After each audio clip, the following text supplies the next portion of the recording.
जगात सगळ्यात धोकेबाज गोष्ट म्हणजे बेसावधपणा.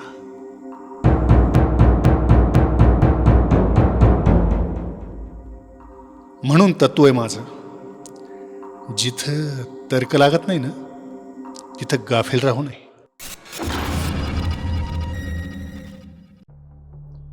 मुळात फ्रॉडची केस करायला हिशोब तर लागला पाहिजे पैशांचा. त्याचा सोड, माझा पण लागणार नाही आता. तुला काही सांगायचं आहे का मला?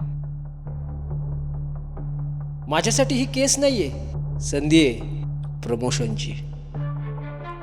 सगळं ठरलं होतं माझं, पण भलतेच काहीतरी करत होतो मी. जाळं विणत होतो,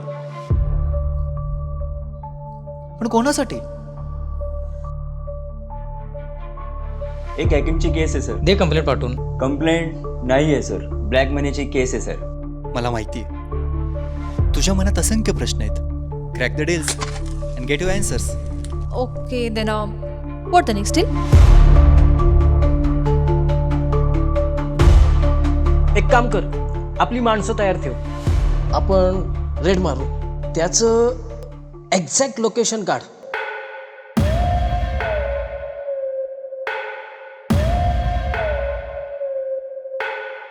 काहीतरी गडबड आहे यार नक्की. एक उच्च शिक्षित मुलगी एक हॅकरची पार्टनर असू शकते, नाही का? पण मी नाही त्याची पार्टनर. 7 दिवस आहेत तुमच्याकडे. 7 दिवसात तो समोर आला पाहिजे, नाहीतर आयुष्याचं ऍडव्हेंचर कसं होईल कळणार पण नाही तुम्हाला.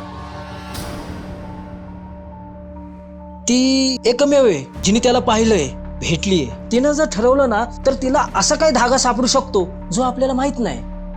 काहीतरी गेम आहे, आणि ती गेम जर कळायची असेल तर शिक्काचं बाहेर असणं फायद्याचं आहे आपल्यासाठी.